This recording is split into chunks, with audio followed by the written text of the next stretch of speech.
But we start, Larry, with just the facts. That's kind of where we begin this show. It doesn't have much form to it. It's very free-flowing. But we begin every week with the Just the Facts segment. I'm going to present these to you. You stop when you want to talk about the facts that I'm presenting to you. Fact number one. Fact number one, the most important fact in the room. The 49ers' 15-game winning streak is tied for the longest in franchise history. Now, to tell you what that was, that's George Seifert's first 2 years. That's the Super Bowl season of 89 rolling into 90.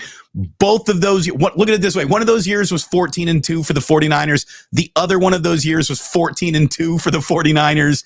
This is a team that is now being able to measure its success directly against the most golden, warm, and fuzzy memory you have about the 49ers. That's what they're doing. They're playing on a level of football right now that is the same level of football as the most glorified days in NFL history, which are, the middle of that 49er dynasty. This is which I'll just jump in and say the 49ers, Damon, have had it going in individual years since that point. 1994, they won the Super Bowl. They went to the Super Bowl where you and I sat next to each other in New Orleans. Was that 2013 or 2012? The Beyonce Bowl.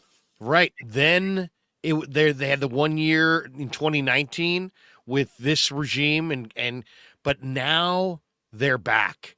They've had individual years where they've dabbled on being close to being back, but now they're back. Now they're literally back. This is not a 1 year thing they're back. They've been in the NFC title game 3 of the last 4 years. They now have their quarterback. They have belief in their quarterback. They've got the offense to match their defense. They're back. To that point. Damon, I never thought they would get back. I never thought they would get back to being truly on top of the football world. And that's where they're at right now. They're truly on top of the football world.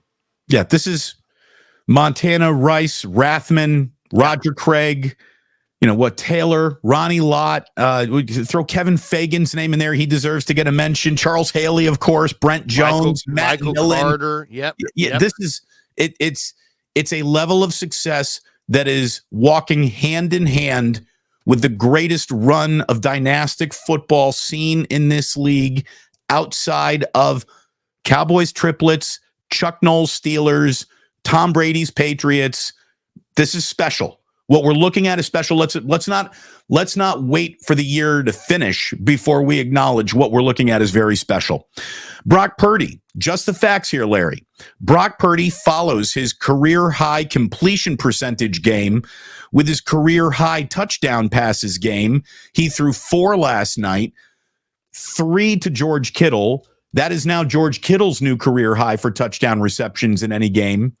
And Brock Purdy, now through 10 starts in his career, has the highest passer rating through the first 10 starts of a player's career in football history. That's who Brock Purdy is. That's why Trey Lance couldn't get the job, folks. That's why Jimmy Garoppolo became expendable real fast. Trey Lance is off to the best start any quarterback has ever had from how you measure this with a passer rating. Brock Purdy. Yeah. Yeah, you said Trey Lance is off to the best start. But yeah, no, I know you meant Brock Purdy. I did. No, I mean it's absolutely amazing. Right now they're playing on a level that bring it on. Bring it on. Now, next week's going to be a really tough game. But and there's some trap games here. They're going to be up against Cincinnati in a few weeks. Don't get in the schedule yet. Don't even start. Okay. Yeah, all right. way too far away from that. But look, Purdy's got the highest passer rating through 10 starts in NFL history. Last night was Dallas's most lopsided defeat in a decade. You got to go back to 2013 to see the Dallas Cowboys get clocked like that. And again, I don't want to start projecting 49ers future here. What do you project for Dak Prescott's future? Larry, he might be done after this year in Dallas. If the point is we got to win Super Bowls over here, I think Dak Prescott last night proved implicitly against a real nasty defense, he's not the guy who's going to do it. That was on McCarthy. That was on Dak. That was on a lot of Cowboys. They thought that they went in to that game ready for a fight. They got popped in the nose and they balled up and died. I couldn't believe the way they tucked their tails in between their legs and jogged into the locker room with about 25 seconds on third down remaining in the first half. They just said, we're good. We're going to go and talk about this before we run another play. That's how poorly this is going for us. Well, and to me, I mean, yes, the head coach and the quarterback take the blame. But let's call this for what it was. This was awesome offense by the 49ers.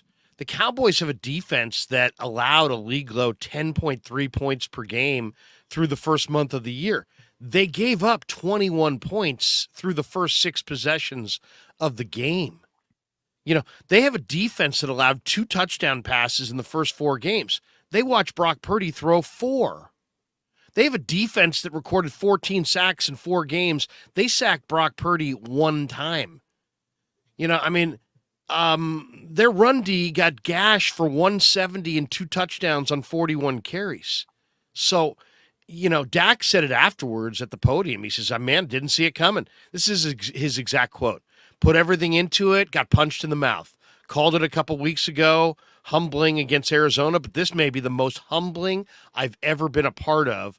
Felt good about the preparation, felt good about everything, honestly, coming into this game, matchups, and they beat us in every aspect. So my favorite quote from the Niners side of things, Damon, came from Diamador Lenore. He was asked this question: do you think this puts you guys at the very top of the NFL as a team right now? And he said, and a lot of guys are humble, but corners typically aren't. He said, for sure, when you look at that game and look at other teams, it's not even close. I try to give people the benefit of the doubt, but it's not close. Wow.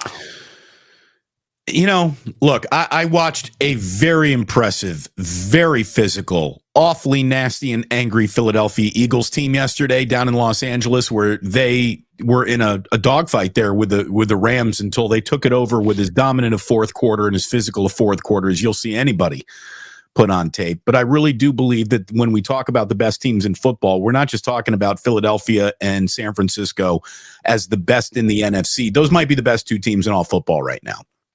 You know, the Kansas City Chiefs just aren't who they used to be. The Buffalo Bills are not the team that was promised. The Miami Dolphins, very interesting. They generate a lot of yards. Let's see what they become. But I'm still not ready to confer best team in football status to them. This is a rousing start.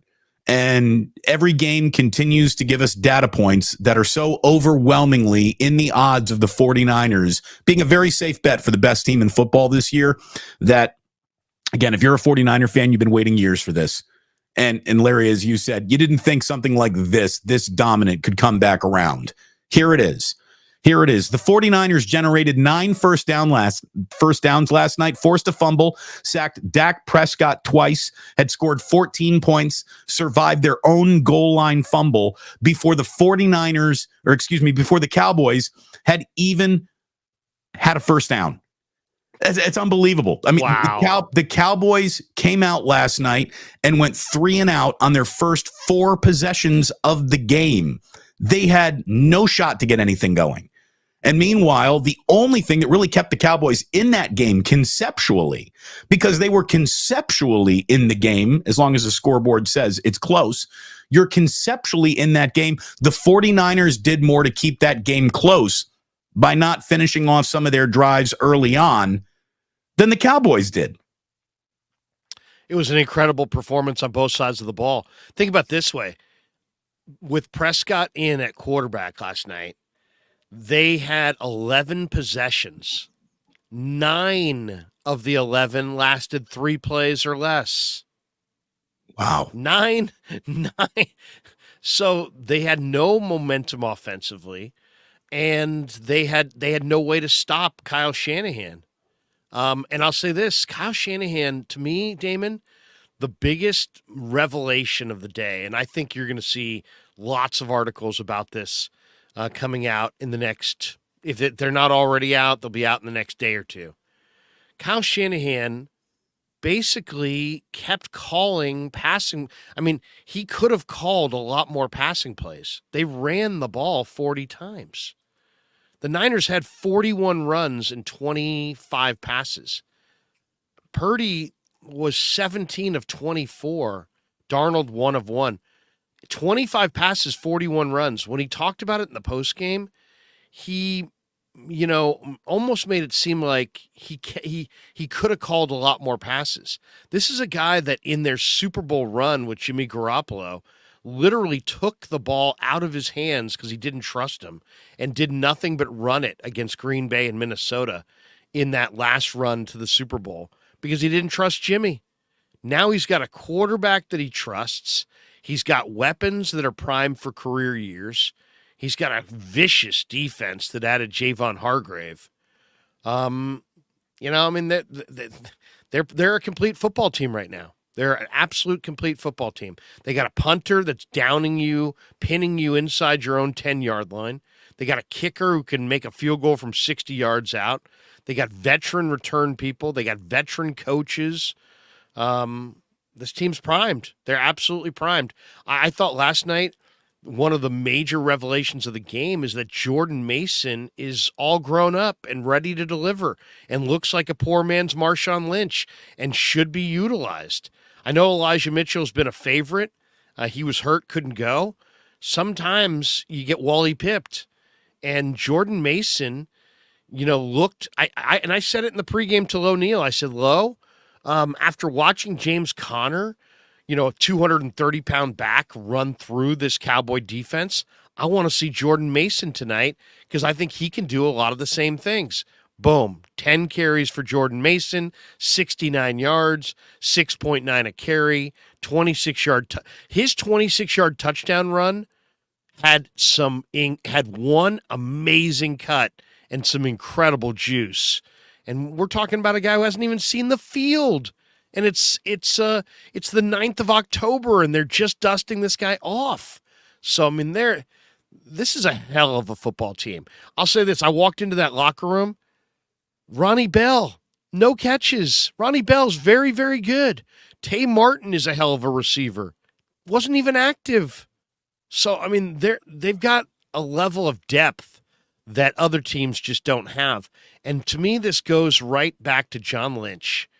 Because John Lynch and Adam Peters and Kyle Shanahan have figured out the cap situation, and they are playing it like a fiddle. And nobody else in the league is doing this with the regularity. The Niners are getting great individual players in free agency. Last year, Mooney Ward. This year, Javon Hargrave. They're letting the rank-and-file free agent leave. They're taking back draft picks in the draft pick compensation program. They're turning them into younger players. They're drafting well on day 3 and picking up guys after the draft. The net result, Damon, is they've got great chemistry, a bevy of superstars, and the depth that's the envy of the league.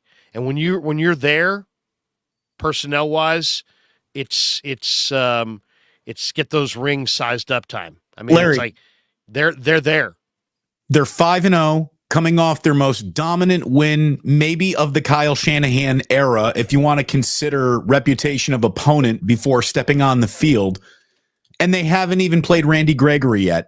They got Randy Gregory and Bubble Wrap, who we're going to see for the first time in Cleveland. So they're technically playing better than they ever have in the Shanahan era, and they're going to get a pretty good player to even buoy the depth that you're already talking about is a level of overwhelming rarely seen around football. Good morning. Welcome to 49ers Wake Up. Damon Bruce, Larry Krueger. It is the show that is sweeping the entire nation coming out of the Bay Area. We have you on lock every single day after the 49ers play. Be here at 8 a.m. Larry and I go for hours talking about what happened. And oh, yeah, there it is. You read my mind, Krueger. Use that QR code, scan it right now, download the Palmetto app, and use promo code DBLK15 for 15% off a one-time purchase at Palmetto Superfood.